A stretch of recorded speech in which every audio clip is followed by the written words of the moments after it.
Today, I'm taking this sandy Spinosaurus, giving it a good scrub in the tub, and repainting it to look like the best dinosaur design ever, the Jurassic Park 3 Spinosaurus. Hey guys, Gary the Gremlin here, but I can't deal with that now because today, we've got quite the project to work on. I've been teasing this one for a long time, and I finally got enough time in my schedule to get around to it. This is the Jurassic World Rebirth Tail Thrasher Spinosaurus, and this is a second Jurassic World Rebirth Tail Thrasher Spinosaurus. If I had $1 for every Tail Thrasher Spinosaurus on this table, I'd have 2, which isn't a lot, but it's weird that it's happened twice. Also, strange to note that these toys have very different paint applications on the head.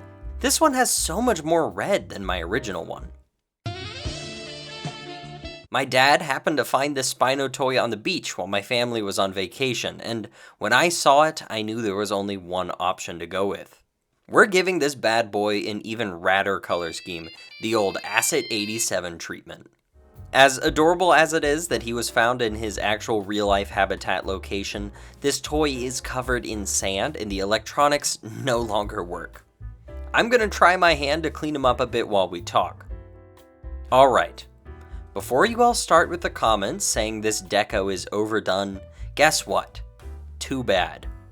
Just kidding, I love my commenters and I wouldn't do this if you weren't here. But also at the same time, I'm doing what I want, and what I want is to try my hand at one of the most recognizable Jurassic color schemes out there. I feel like it's kind of a rite of passage for any self-respecting dinosaur toy customizer, right? You've got to try the Acid 87 color scheme at least once in your life. It's not like I'm not planning on doing any more repaints.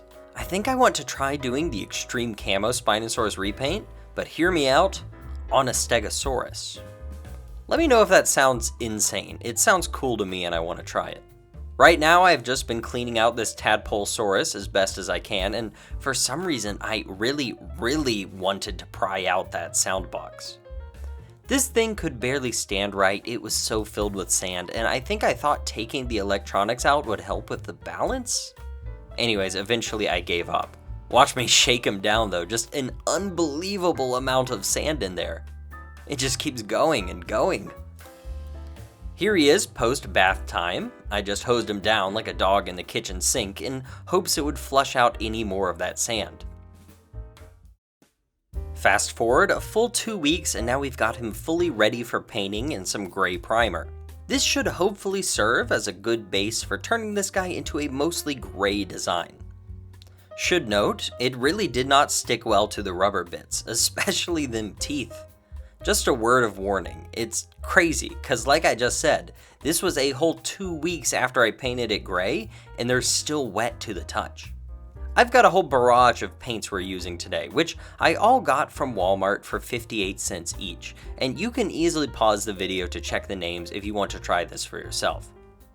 We're starting now with a color called Antique Parchment, and we're just going to completely cover the entire Tadpolesaurus in it. The JP3 Spino has a deceivingly brown color scheme. I remember it as gray, and so do you, but if you pause the movie and look at it, it is majority brown. Now, as I already have a couple giant brown Spinosauri lying about the place, I did want to switch it up a bit and go for more of a gray. But for now, this brown adds a nice undercoat to peek through later, and also to fill out the underbelly. Here, with my acrylic best friend, Burnt Umber, I'm simply blocking out all the spots I want the darkest gray parts to go, trying to build some shapes and patterns into the body.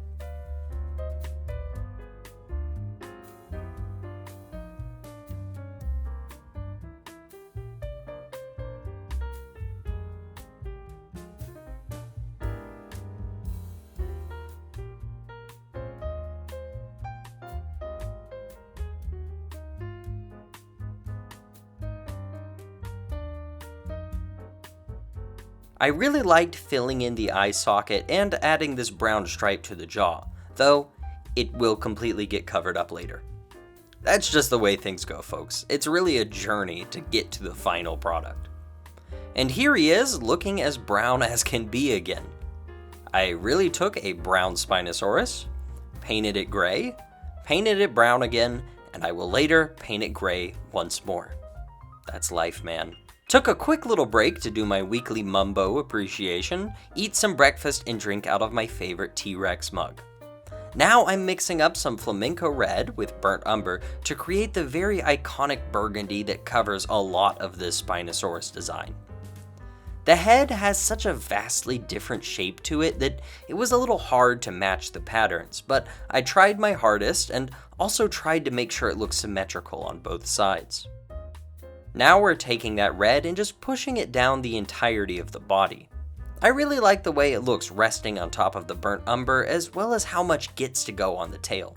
The Rebirth Spinosaurus's tadpole tail is just way too cool looking, and it's so nice to have such a big tall canvas to add some paint onto. I just really love the way it looks with all this bright color on it. It's a shame the movie Spino was relatively so bland. I wish they had made it blue or green, something bright instead of brown and orange. Similar to the noggin, the sail is such a wildly different shape that I got a bit creative with how to add the red outline. I think really accenting the big notch taken on the top looked pretty cool. The color reference I was looking at was a Jurassic World evolution model of the Spinosaurus, and the hands and feet looked very red in it, and since I like that look so much, I decided to play it up a lot, making the whole of the hands burgundy and pulling it down the whole arm. Same deal with the feet though, I left a bit more brown on top so these scoots could stand out visually.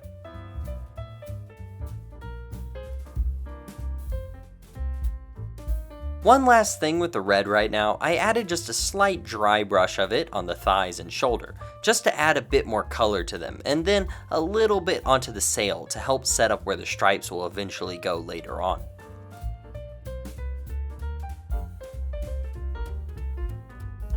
Here, I took probably my biggest creative liberty so far with adapting this color scheme, and picked out some random scales on the thighs and arms with the burgundy.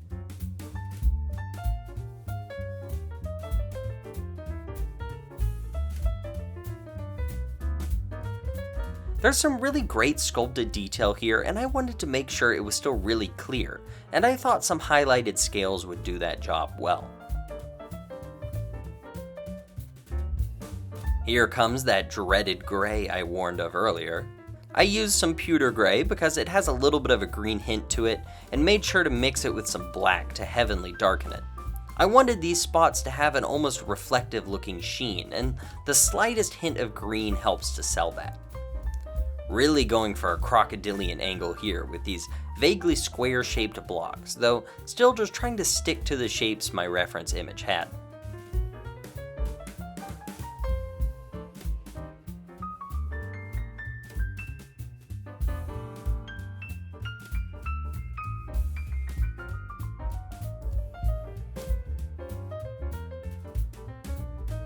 To help merge the dark gray of the body and tail with the face, I added these dark spots to the eye, which will also help outline that green eyeball in the future.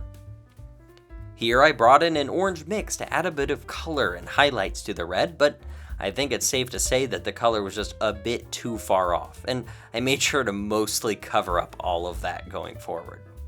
Second, and my biggest departure from the film version, was to pick out all of these lovely osteoderms running down the length of the Spino's body.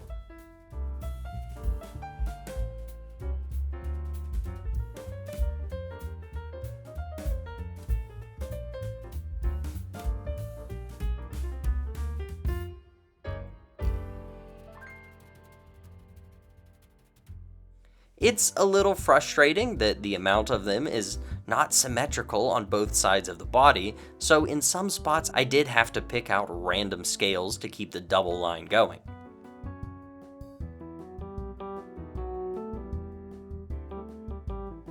I also put some of that red over the orange from earlier to help blend it in. There are 3 different colors here, the burgundy, the orange, and now this brighter red. Altogether, I think they create a very nice gradient between all the red colors, and I like it a lot. Here he is, looking very Jurassic Park 3 Spino, but also notably missing one of the most important features.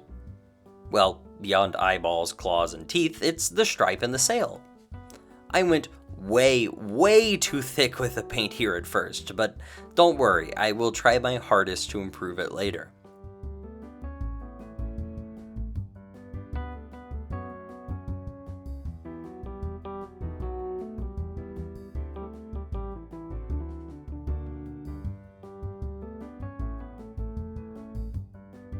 Just trying to lay down a very globby white stripe, which was hard because I hadn't thinned my paints properly, but I got it figured out by the time I was to the next side and it looks a lot better there. It's crazy how this one detail is really what takes this from being a Spinosaurus to being the Jurassic Park 3 Spinosaurus. He's looking pretty good here. If I was Mattel, I'd finish the eyes and call it a day. But here at the Gary the Gremlin compound, we're going to see things through and paint up that sail as well.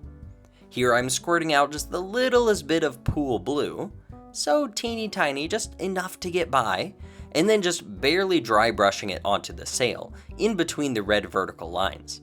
I want it to be so light that it doesn't really register as blue, looking maybe more like a bluish gray.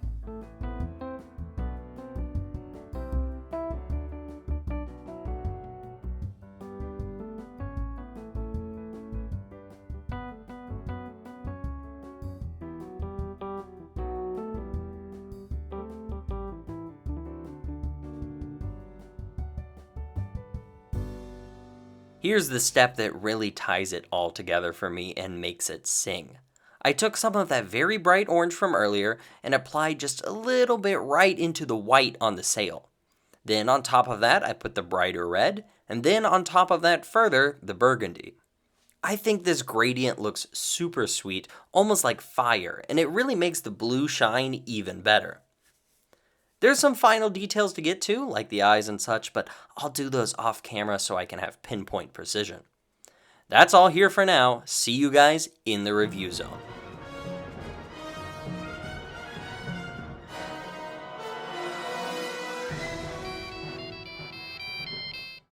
And wow, what a difference, right? It's so fun to actually be able to put the original and the repaint side by side and see how much has changed. For finishing out those details, I added some black gloss for all the claws, doing my best to not mess anything up, and I think they ended up very clean. Call me Mattel, however, because I straight up forgot to paint the dewclaw. I have no excuse here, guys. I guess I'll just have to fix it at some point. I took an acrylic paint marker, the type you use for a Gundam, to finish the eyes and to outline them. I also used a white one to add that little bit of shine in there that I think gives it so much life. I adore using the markers, they're just so much steadier and they look so great too. The mouth is very inaccurate to the film Spino. It should be a deep red to match the movie, but I really like this pale look so much more, so I went with that. Last, and I didn't film this, but I took it outside and sprayed him down 2 or 3 times with a matte varnish to seal all the paint, which is a pretty essential step to make sure that none of this will wear off. I forgot to mention that in my D-Rex repaint video, so I wanted to make sure to say that here. In case you still have more of your lunch break left or need to procrastinate your work longer, that's another great repaint video to go watch. Oh, and I also forgot the leg stripes. I mean, it's a relatively small thing, but yeah, once I noticed it, he kind of looks naked. Add that to the list of things I'll have to fix later. Gary the Dementia over here. Standing him next to the Hammond Collection Spinosaurus, I love how similar and different they look. I really took this repaint in a different direction with my artistic choices, and I think it paid off in making it look recognizable and still unique.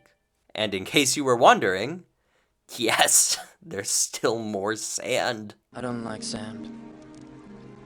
It's coarse and rough and irritating, and it gets everywhere. I hope you all enjoyed this video, as these repaints are usually some of the most fun videos to make.